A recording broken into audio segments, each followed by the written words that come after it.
नमस्कार, आप देख रहे हैं अपना बिहार, आपके साथ मैं हूं अलीम अतहर। पीएफआई पर लगाए गए बैन पर लालू प्रसाद ने बड़ा बयान दिया है। दिल्ली में नॉमिनेशन के बाद लालू प्रसाद ने पीएफआई से जुड़े सवाल पर कहा कि पीएफआई ही क्यों, आरएसएस पर भी प्रतिबंध लगाया जाए। तो लालू प्रसाद ने पीएफआई को लेकर बड़ा बयान दिया है। उन्होंने कहा कि पीएफआई पर जांच हो रही है, पीएफआई पर प्रतिबंध लगाया जा रहा है, लेकिन पीएफआई पर ही क्यों, आरएसएस जैसे संगठन पर भी बैन लगने चाहिए। लालू प्रसाद ने यह बड़ा बयान दिया है। पीएफआई का जांच हो रहा है और पीएफआई के तरह जितने भी संगठन हैं इंक्लूडिंग आरएसएस, सब पर प्रतिबंध लगाइए। एकरूपता लगे, दिखने को लगे, ऐसा नहीं कि ये फीलिंग जाए कि खास करके मुस्लिम संगठनों को ये तो दुर्गा बहानी भी बनाए थे और आरएसएस को बैन पहले भी किया गया था इमरजेंसी में भी, और एक साथ इस तरह के जितने भी संगठन हैं सबको बैन करिए और जांच करिए, कुछ मिले तो कार्रवाई करिए। दरअसल फुलवारी शरीफ मॉड्यूल के पकड़े जाने के बाद देश के गृह मंत्री अमित शाह ने पीएफआई के देशव्यापी नेटवर्क को ध्वस्त करने को लेकर एक्शन प्लान बनाने और टेरर फंडिंग पर शिकंजा कसने के लिए एजेंसियों को निर्देश दिए थे।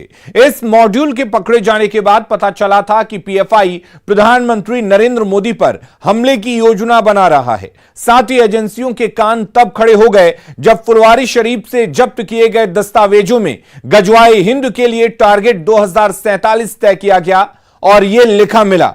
उस दिन के बाद से देश की सभी एजेंसियों ने पीएफआई पर शिकंजा कसना शुरू किया। लगातार मिले सबूत के आधार पर आज केंद्र सरकार पर 5 साल के लिए बैन लगा दिया। केंद्र सरकार ने 5 साल के लिए इस पर बैन लगा दिया है। और आपको बता दें, केंद्रीय एजेंसियों की जांच में इस तरह के कई खुलासे हुए जो चौंकाने वाले थे। यहां से बरामद दस्तावेजों में तुर्की, पाकिस्तान और मुस्लिम देशों से मदद लेने की योजना मिली।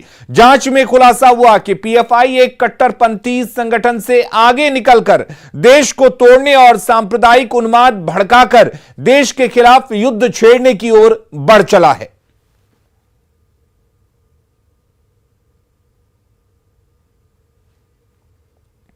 तो पीएफआई पर शिकंजा पूरी तरह से कस चुका है।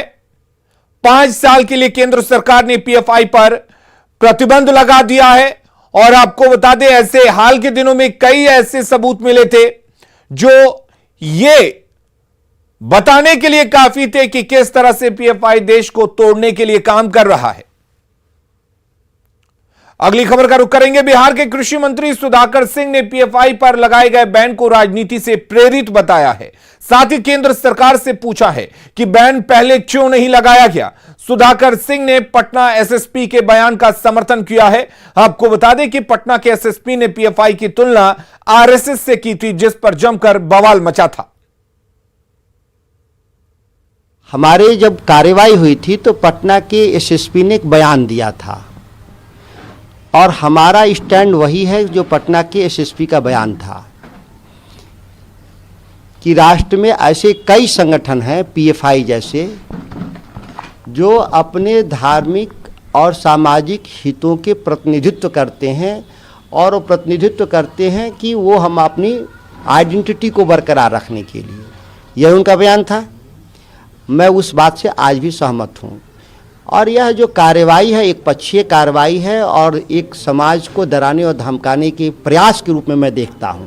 अन्यथा 8 साल से सरकार में है भाजपा के लोग, देश में बैठे हुए लोग, आज अचानक से कैसे गैरकानूनी हो गए। और क्या भारत की सरकार की एजेंसियां 8 साल सो ही रहीं? तो कुल मिलाकर पीएफआई पर लगे बैन के बाद बिहार की सियासत बेहद गर्म हो गई है। बिहार के अल्पसंख्यक कल्याण मंत्री जमा खान को लगता है कि यह सब चुनावी फायदा उठाने के लिए जानबूझकर किया गया है।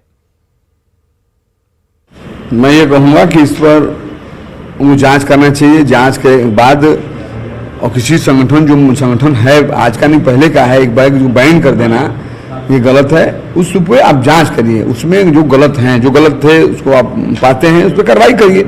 किसी संगठन के देखिए सीधे मतलब उनका एक टारगेट बना रहे हैं, अपने चुनाव का टारगेट बना के चल रहे हैं, लेकिन जनता समझ चुकी है। हम यही कहेंगे, मैसेज देना चाहेंगे कि ऐसा सब मत करें, देश तो हमारा बड़ा खूबसूरत है। वो तो हर जगह है, ऐसा नहीं है वही है, और भी जो संगठन छोटी छोटी है, हर पार्टी का जो संगठन है उसको कहीं ना कहीं आप गलत मिल जाएंगे। क्योंकि नौजवानों का होता है तो कहीं ना नौजवान गड़बड़ हो जाते हैं कभी कभी, उसका आप जांच करके कार्रवाई करिए। किसी को बैन कर देना ये सीधे आप संकेत कर रहे हैं।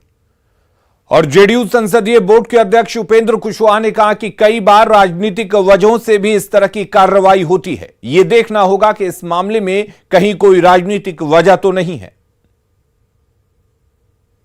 जिस विषय पर अभी आप बता रहे हैं, इस विषय पर क्या कुछ हुआ है, अभी डिटेल जानकारी हमको जब तक नहीं मिलेगी तो स्पेसिफिक इस विषय पर हम क्या बताएंगे। हमने जनरल एक राय बताई कि किसी विषय में सरकार को अलग इंटेंशन से नहीं काम करना चाहिए, लेकिन इस विषय पर तो पूरी जानकारी लेने के बाद ही बता पाएंगे। आरजेडी के बिहार प्रदेश अध्यक्ष जगदानंद सिंह ने पीएफआई पर लगे बैन पर कहा कि देश को सोचना पड़ेगा, आखिर ये संस्थाएं 5-7 साल से क्यों पैदा हो रही हैं, इसके जड़ में जाना होगा। गांधी का देश गोडसे का कैसे हुआ? ये विषय उनका है, लेकिन ये सोचना पड़ेगा देश को। आखिर ये संस्थाएं 5-7 साल से क्यों पैदा हो रही हैं? क्यों? इस राष्ट्र में सिख हैं, मुस्लिम हैं, ईसाई हैं, अन्य धर्मावलंबी हैं, हमारे बहुमत हिंदू भाइयों का है। सवाल है कि ये भारत जब एक साथ रहता था तो कैसे लोगों के मन में दुर्भावनाएं उठ रही हैं, इसके अंदर भी जाना पड़ेगा। केवल व्यक्तियों के दोष तराशने से नहीं, ये आया है समय क्यों? खुद लोग कहते हैं लाल किले पर चढ़कर 70 वर्षों का भारत, तो 70 वर्षों में बाकी 64 साल क्यों नहीं, 6-7 साल ही क्यों? और वहीं पीएफआई पर बैन को लेकर बीजेपी सांसद सुशील मोदी ने स्वागत योग्य कदम इसे बताया है और विपक्ष पर निशाना साधा है। यही महागठबंधन है जो बिहार में पीएफआई को अपना नैतिक समर्थन दे रहा है, उनको बचाने का काम कर रहा है। राष्ट्रीय जनता दल के एक बड़े नेता श्री शिवानंद तिवारी, वो पीएफआई के कुछ वॉलंटियर्स ने जब पाकिस्तान जिंदाबाद का नारा लगाया महाराष्ट्र के अंदर, तो उसका समर्थन कर रहे थे। कह रहे हैं शिवानंद तिवारी कि वो अपना विरोध प्रकट कर दिए। भी विरोध प्रकट करने का एक तरीका है। शिवानंद तिवारी पर तो और सेडिशन का केस चलना चाहिए।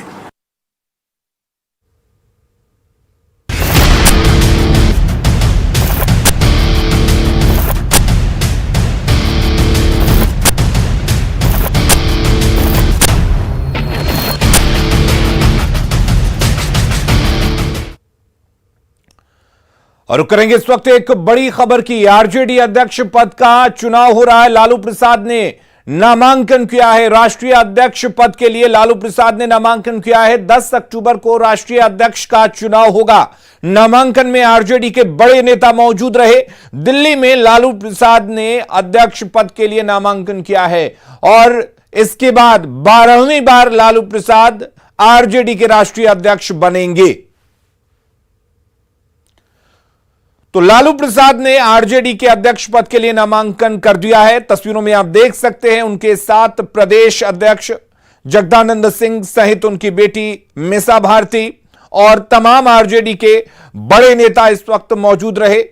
और इस तरीके से एक बार फिर आरजेडी के राष्ट्रीय अध्यक्ष पद पर लालू प्रसाद का बने रहना तय हो गया है। 10 अक्टूबर को आरजेडी के राष्ट्रीय अध्यक्ष पद के लिए चुनाव होना है और इस तरह से 12वीं बार आरजेडी के राष्ट्रीय अध्यक्ष लालू प्रसाद बनेंगे।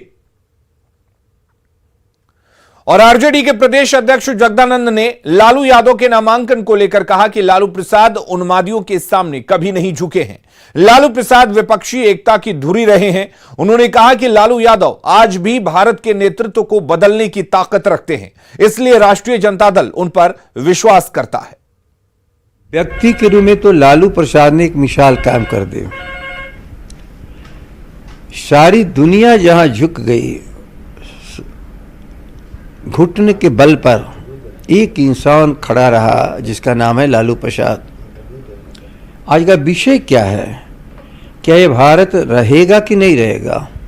भारत बचेगा कि नहीं बचेगा? दंगाई उन्मादी लोग इसको नष्ट कर देंगे या इसको बचने देंगे? एक शांति प्रिय और पूरी ताकत के साथ खड़ा भारत में यदि एक व्यक्ति इन उन्मादियों और दंगाइयों के समक्ष खड़ा है आम जन के लिए, उसका नाम है लालू प्रसाद।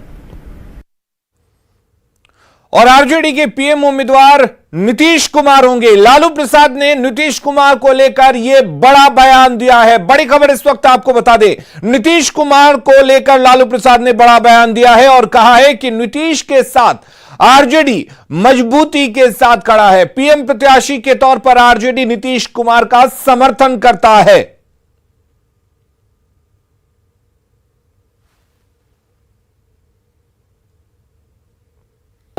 नीतीश कुमार और हमारे पार्टी का जो मिलन हुआ, ये उदाहरण है कि हमें इकट्ठे हो गए हैं तब इनका विदाई तय है।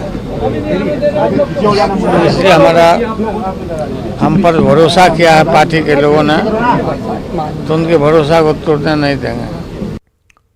और लालू ने ही नहीं, जगदानंद सिंह ने भी नीतीश कुमार को प्रधानमंत्री पद का उम्मीदवार बताया है। नीतीश कुमार को प्रधानमंत्री बनाने में सफल हो जाएंगे लालू प्रसाद यादव। एक समाजवादी साथी को लेकर के आगे जा रहे हैं वो, दोनों चीज मत बोलिए। समाजवाद के ही वह एक अंग रहे हैं, चाहे जिस कारण से जहां भी रहे हों इस बीच में, मैं उसके बारे में नहीं जाना चाहता हूं, लेकिन समाजवादी साथियों में से एक आज वरिष्ठतम बचे हैं। तो समाजवादियों के हाथ में इस देश का परिवर्तन रहा है। कभी भी जब भी वो उठ खड़े हुए तो देश में परिवर्तन हुआ और फिर से बिहार उठ खड़ा हुआ है और पूरा राष्ट्र बिहार की तरफ देख रहा है। लालू प्रसाद जी की तरफ से, नीतीश कुमार बिहार की तरफ से आज इस बड़े ओहदे पर भारत को संभालने वाले पद के उम्मीदवार हैं। रुक करेंगे अगली खबर की। मुंबई की समता नगर पुलिस ने अररिया के नरपतगंज से एक शख्स को गिरफ्तार किया है, जिसके पास से सोने, हीरे और मोती के नेकलेस सहित बाइक को जब्त किया गया है। दरअसल यह शख्स मुंबई में नौकर का काम करता था और इसने पहले मालकिन का भरोसा जीता, फिर मौका मिलते ही मालकिन के बेडरूम में लगे डिजिटल लॉकर में रखे सोने के गहने सहित लॉकर लेकर फरार हो गया। बिहार भागने के समय आरोपी ने सोना बेचकर एक बाइक खरीदी और बाइक लेकर वो बिहार भाग गया। ये जो चोरी है ये तकरीबन 20 लाख के ऊपर की प्रॉपर्टी जो है वो चुराई गई थी। तो जिसमें पैसे वगैरह रखे थे, ज्वेलरी रखी थी, वो बॉक्स ही वो लेके गया था और यहाँ से वो अपने गांव, जो एक नेपाल बॉर्डर पे उसका गांव है बिहार में, तो उसको वहां जाके ट्रेस किया और लेके। आमतौर पर त्योहारों का सीजन आते ही रेलवे स्टेशनों पर यात्रियों की भीड़ काफी बढ़ जाती है। ऐसे में दूर दराज के छोटे रेलवे स्टेशन या हॉल्ट पर यात्रियों की भीड़ बढ़ने के बावजूद सुरक्षा इंतजाम नाकाफी होते हैं। ऐसे में हर पल यहां किसी अनहोनी की आशंका बनी रहती है। देखिए ये रिपोर्ट।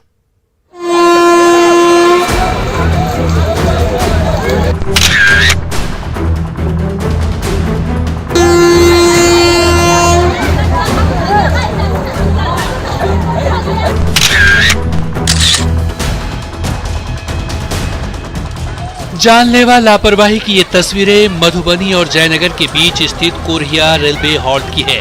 छोटे छोटे बच्चों के साथ न सिर्फ पुरुष बल्कि महिलाओं में भी जान जोखिम में डालकर किसी तरह ट्रेन पकड़ने की मानो होड़ सी लगी है। स्थानीय लोगों की माने तो कोरिया रेलवे हॉल्ट पर बहुत ही कम ट्रेनों का स्टॉपेज है। वहीं जो ट्रेनें यहाँ रुकती भी है वो भी नाम मात्र के लिए ही ठहरती है। ऐसे में यहाँ से ट्रेन पकड़ना किसी जंग को जीतने जैसा है। खास बात यह है कि कोरिया रेलवे स्टेशन आसपास के करीब दर्जन भर गाँव को रेल कनेक्टिविटी देता है, जिससे यहाँ के लोगों को देश भर में आवाजाही की सुविधा मिली है। लेकिन यहाँ के लोगों का कहना है कि कोरिया से ट्रेन पकड़ने की सुविधा मिली है, लेकिन यात्रियों को अच्छी खासी संख्या होने के बावजूद सुरक्षा इंतजामों को लेकर रेल प्रबंधन का रवैया बेपरवाही भरा रहा है। कोरिया हॉल्ट पर जो बुनियादी सुविधा रेल के द्वारा किया जाना चाहिए वह तमाम प्रकार का सुविधा प्रदान करें, ताकि कोरिया होल्ट पर आने जाने वाले, ट्रेन से सफर करने वाले लोगों को विभिन्न प्रकार का जो सुविधा से वंचित है वह सुविधा प्रदान हो सके। कोरिया रेलवे स्टेशन पर यात्री सुविधा के नाम पर महज एक टूटा फूटा टिकट घर है, वहीं स्टाफ के नाम पर एक टिकट एजेंट है, वहीं रेलवे प्लेटफॉर्म के नाम पर पूरी तरह क्षतिग्रस्त हो चुका चबूतरा है, वो भी ट्रेन की सीढ़ी से काफी नीचे। ऐसे में ट्रेन में सवार होने से पहले आए दिन यहाँ किसी बड़े हादसे का डर बना रहता है। अमित रंजन, न्यूज़ 18 मधुबनी।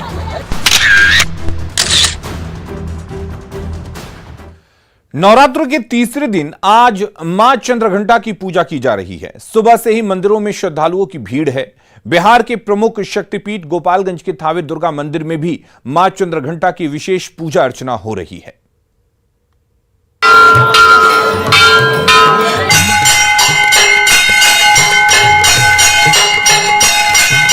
नवरात्र हो और गोपालगंज के थावे दुर्गा मंदिर का जिक्र ना हो, ऐसा हो ही नहीं सकता। मां चंद्रघंटा की पूजा के लिए जैसे ही श्रद्धालु मंदिर पहुंचे और मंदिर का द्वार खुला, बस पूरा मंदिर परिसर माता के जय घोष से गूंज उठा। यहाँ पूजा करने आए श्रद्धालुओं की मां के प्रति सच्ची आस्था है। उनका मानना है कि जो भी सच्चे मन से माता के दरबार में आता है, मां उनकी मुरादें जरूर पूरी करती हैं। हमारी आस्था माँ के प्रति बहुत ही मजबूत है। माँ सबकी मनोकामनाएं पूरी करती है। जो सच्चे मन से माँ की प्रार्थना करते हैं, माँ सबको दर्शन देती है और सबकी मनोकामनाएं पूरी करती है। बोलो सच्चे दरबार की जय। थावे मंदिर की 2500 साल पुरानी ऐतिहासिक कहानी है। ये कहानी माता के परम भक्त रहसु से जुड़ी है। भगवती माता का ये भक्त रहसु थे। माता जी के बहुत बड़े साधक थे, जो राजा मनन सिंह के विवशता के चलते रहसु बुलाए माँ को, जो माँ कामरूप कामाख्या से चली और अनेकों जगह रुकते हुए, जैसे कलकत्ता, पटना, अंबिका स्थान, आमी, बगल में घोड़ा घाट है, इसी जिला में है, वहाँ से आकर के और थावे में आकर के विराजमान हो गई। यहाँ उस समय बहुत बड़ा घना जंगल था और उसी घना जंगल के बीच में माँ का मंदिर था और यहाँ बहुत दूर दूर से भक्त आते हैं, जो अपने अच्छे आस्था से मांगते हैं, उनको उनकी मुरादें पूरी होती है। माँ का बहुत जागृत स्थान है। जो लोग अच्छे से अपना मनोकामना मांगते हैं, यहाँ पूर्ण होता है। यहाँ बहुत दूर से लोग आते भी हैं। गोपालगंज का थावे दुर्गा मंदिर उत्तर बिहार के उन प्रमुख पर्यटन स्थलों में शामिल है, जहां सालों भर श्रद्धालुओं का तांता लगा रहता है। लेकिन चैत्र और शारदीय नवरात्र में यहाँ विशेष पूजा अर्चना होती है, जिसके चलते यहाँ नवरात्र में हर दिन लाखों श्रद्धालु माँ दुर्गा के दर्शन और पूजा के लिए पहुँचते हैं। न्यूज़ 18 के लिए गोपालगंज से गोविंद कुमार की रिपोर्ट।